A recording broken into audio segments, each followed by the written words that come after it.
2026 started with a lot of optimism. I'm 6 weeks into a 12-week half-marathon training plan with race day set for Valentine's Day. The plan itself is pretty straightforward. About 4 runs a week, with one long run that gets a little longer each weekend, adding 10 minutes at a time. I've really enjoyed that gradual build. 10 minutes felt like just the right amount of challenge, enough to push me without breaking me. By the end of the plan, my long runs will be close to 2.5 hours, which should give me the endurance I need for the half marathon. I decided to race a half marathon as preparation for the T100 race I signed up for in August. That race ends with an 18-kilometer run after a 2-kilometer swim and an 80-kilometer bike ride. That's my A race for the year. My B race will be the Vancouver Triathlon in September. It'll be my second time racing the standard distance on this course, and my goal is simple: do it better than last time.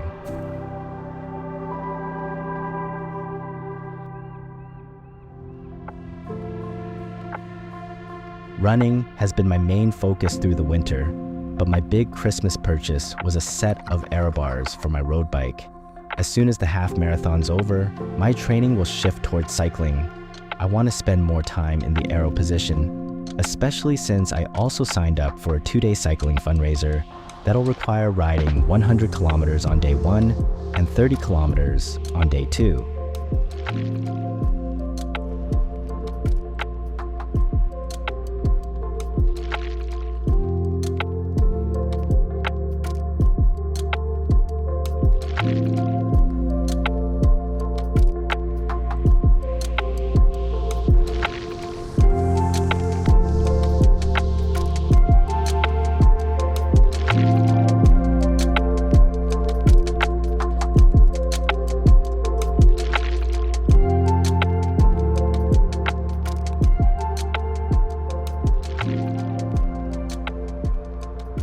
It's going to be a long year. There's a lot of work ahead and a lot of progress to make. And it all starts with me running this half marathon.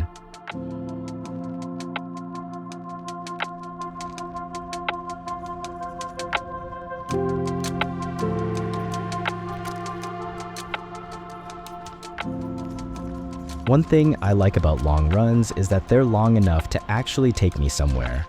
If you've got over an hour and a half, you can get well beyond your neighborhood. You can explore a route you've never tried before and still leave yourself enough time to make it home. When I'm planning these runs, I always wonder what I prefer: one big loop, an out and back, or just heading out in a random direction until time runs out.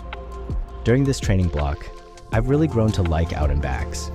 There's something about covering the same route twice that I appreciate. On the way out, I'm fresh. On the way back, I'm not. Same place, but different experience. I also like out and backs because they're predictable. If I need to run for 2 hours, I can go out for 1 and come back for 1. Simple. With loops, it's harder to anticipate detours or wrong turns in the second half. Out and back just makes the math easy.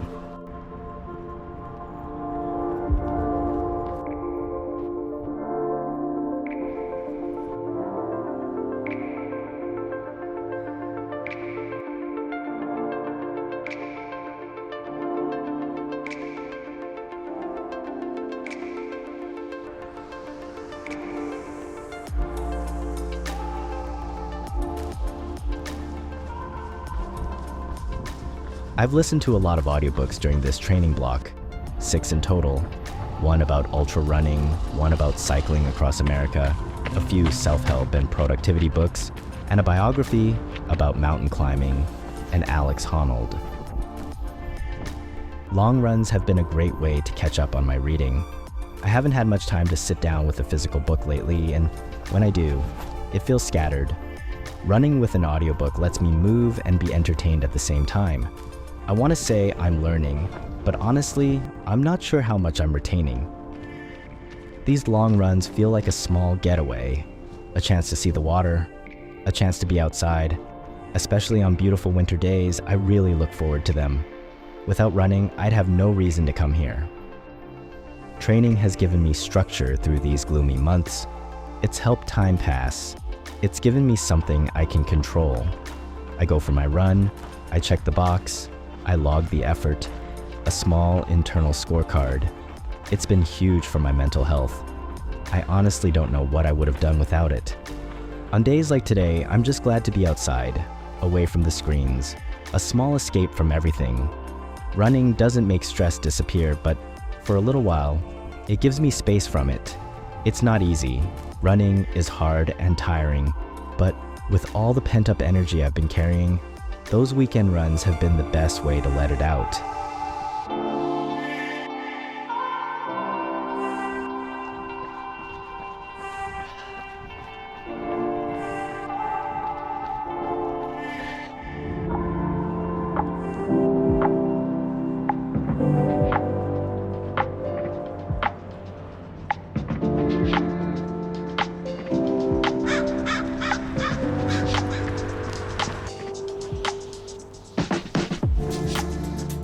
It was my birthday this past week. I turned 37. I've been doing some reflecting lately, and a lot of that thinking happens while I'm out running. I got a couple of gifts. My wife bought me Shox headphones, and my in-laws got me a new pair of gloves. Both have made these winter runs so much better. And I've been lucky. The weather's been beautiful the past couple weekends. On a day like today, I had to check out the seawall. Since my half marathon's happening here, I figured I'd run towards Stanley Park. It's honestly one of the nicest places, even if it gets busy. I guess that's the trade-off with nice places. One thing this training block has taught me is that I don't know how much I actually love running on its own. 3 to 4 runs a week is a lot for me. When I'm training for a triathlon, it's usually 2 runs a week, which is a lot more manageable. I still look forward to it, but I've been counting down the days to better weather and more time on the bike. At this point, I'm getting impatient. I'm ready to race my half marathon and shift my focus to cycling. I've noticed this pattern in myself. When I do one thing for too long, I start thinking about the next thing. There's always something new and shiny, or rather, another flavor I wasn't sick of yet. That's partly why the new headphones and gloves were a timely gift. They made the long runs feel fresh again.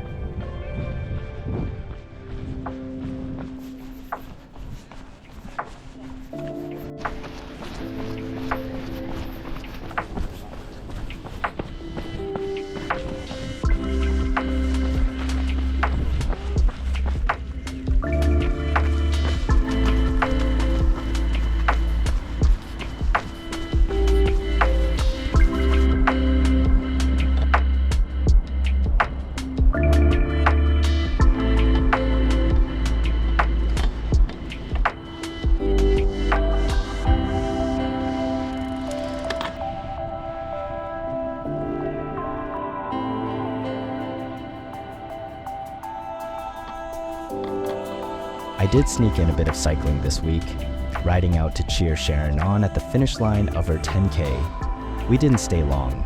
She had more miles to run as she builds toward her marathon in May. She's on her own journey right now.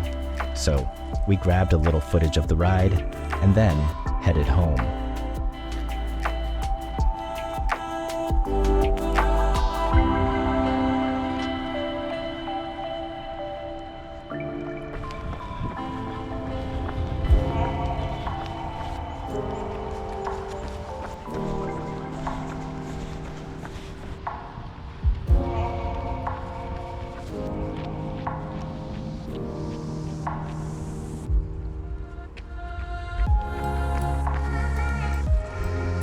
This weekend, I woke up to my longest run of the training plan, and I didn't feel good. I had a sore throat and a full body burnout feeling. I definitely thought about taking the day off. But I needed this run. I'd been looking forward to it. This was the one that was supposed to give me confidence heading into the race. If I skipped it, it would have felt like I cheated the plan, like I avoided the hardest workout and never put the punctuation mark on the block. I could skip any other run, but not this one. So I sucked it up and headed out. The mistake was starting with a climb. I had this route planned, up toward the Arbutus Greenway, then looping down to the seawall. Once I stepped outside, I couldn't think of an alternative. I had to be out there for hours anyway, so I just got going. My heart rate was high the entire time, averaging 160, which is way too high for what was supposed to be an easy run. That's when I knew I'd pushed it. I wasn't 100%. It started raining, and it was too late to turn back, so I kept moving. Yet, it was still strangely rewarding. Running in the rain, feeling a little wild and free, fewer people out than on a sunny day, which I liked, but it was one of the hardest runs I've ever done, and I knew I was going to pay for it.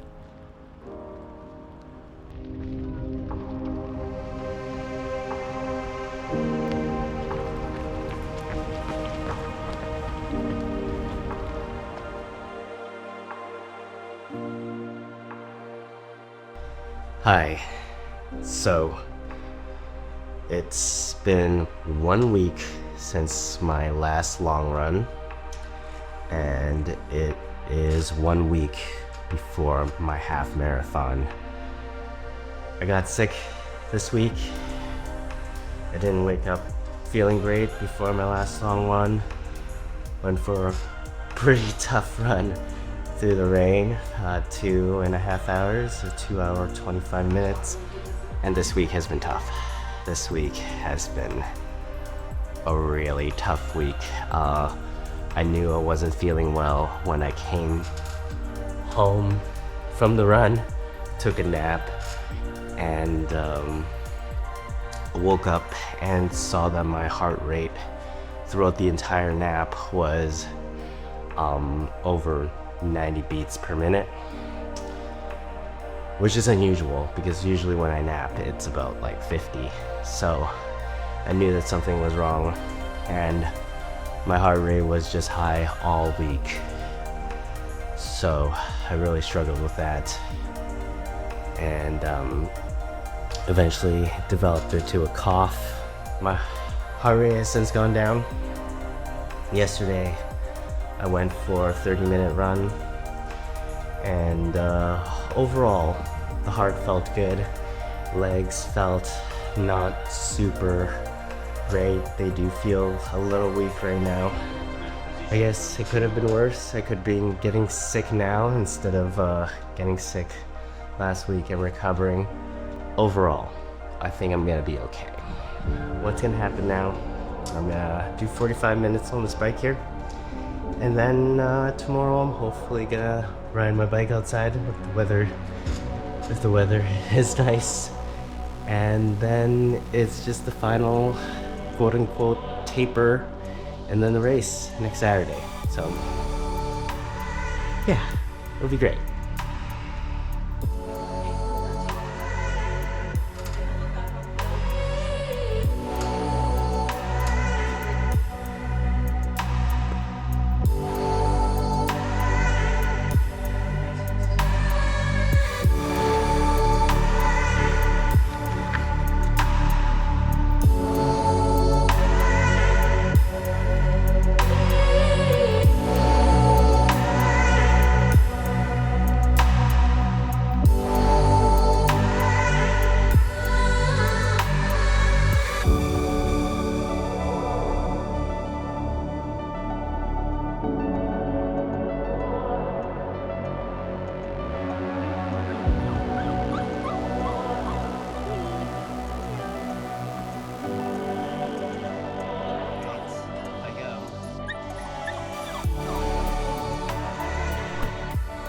Race morning, there was still that slight tingle in my throat, and my calves were a little sore.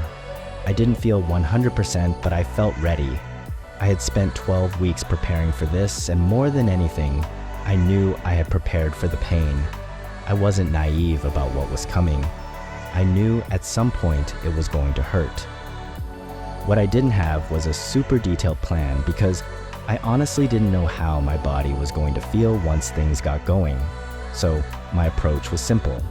Start controlled, settle into a moderate pace, and then reassess halfway.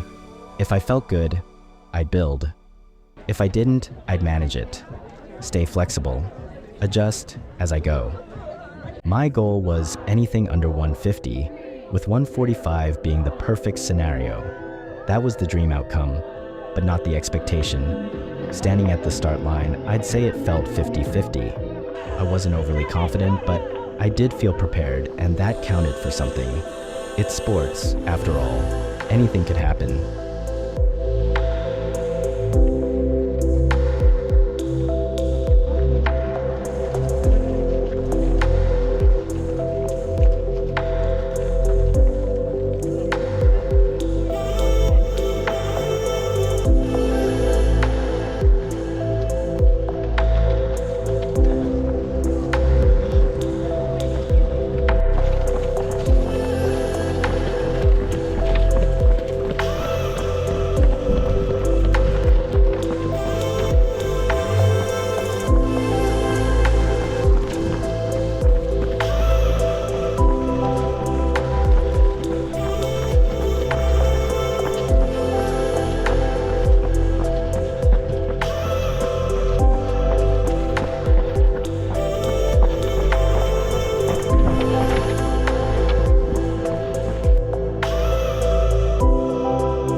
The first 5 kilometers went by slowly. I was holding my pace, but it felt a bit clunky, like I was still figuring out what the right effort actually was. I kept asking myself, what can I really sustain today? How much should I push?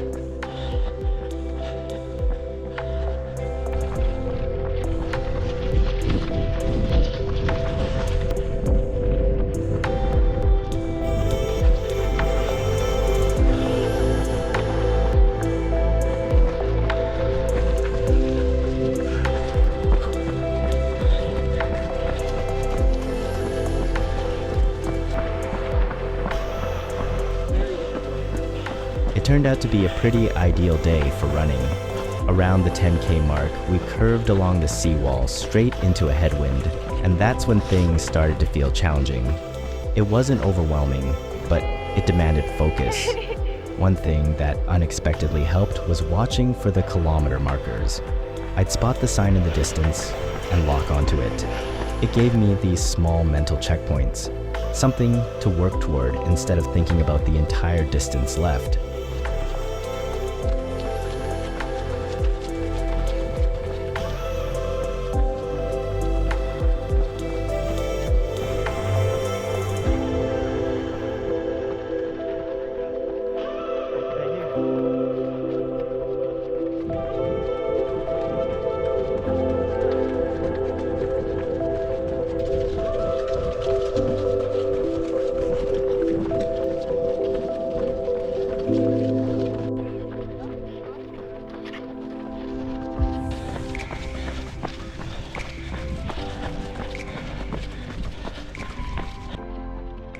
By the halfway point, I was feeling better than I expected.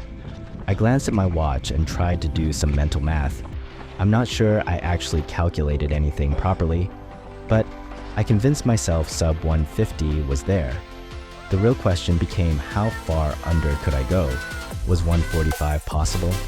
I decided I had to at least try, so I gradually picked up the pace, about 10 seconds faster per kilometer on the way back.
final 5K is where it really started to hurt.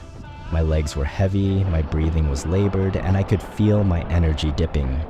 I hung onto a small group for a few kilometers, letting them pull me along, but eventually I had to run my own race. With about 2 kilometers left, I pushed and kind of disappeared into myself. There were tourists and pedestrians all around, completely unaware of the internal battle happening within me.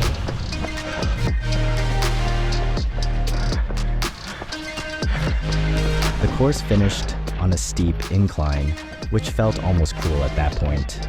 I honestly thought that hill might break me, but somehow there was just enough left in the tank.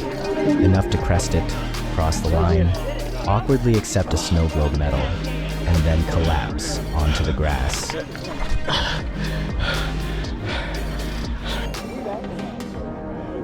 My gun time was 1:48 on the dot, and my chip time was 1:47, comfortably under 1:50, and right in the middle of that perfect day window. It felt fair. It reflected the work I put in and the fact that the last couple of weeks hadn't gone perfectly. The result made sense, and that gave me a lot of comfort. I'm proud I followed through. I'm relieved it's done, and I'm genuinely ready to shift my focus to cycling and ease off the running for a bit. That said, I know myself. I might miss it sooner than I expect, but for now, I'm putting these running shoes to the side